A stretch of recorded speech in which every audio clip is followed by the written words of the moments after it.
I'm Bettina, and we are here at Laurel Glen Vineyard on Sonoma Mountain.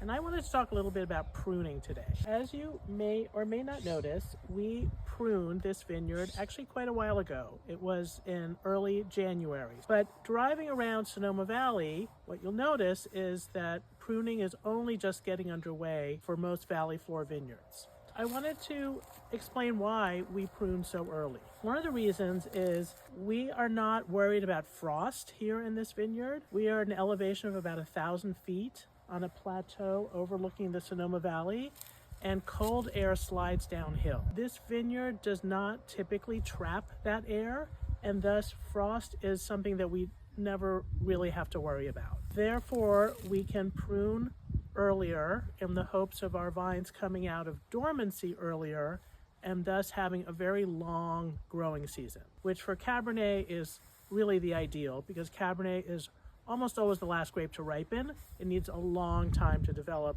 all those beautiful flavors. As you can see, all the prunings of last year's growth.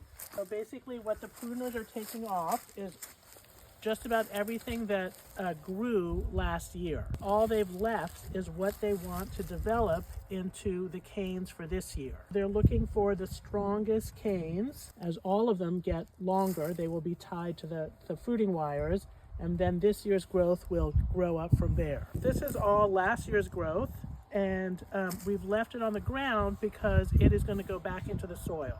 We farm organically here, and thus we're always looking for ways to enrich the soil profile.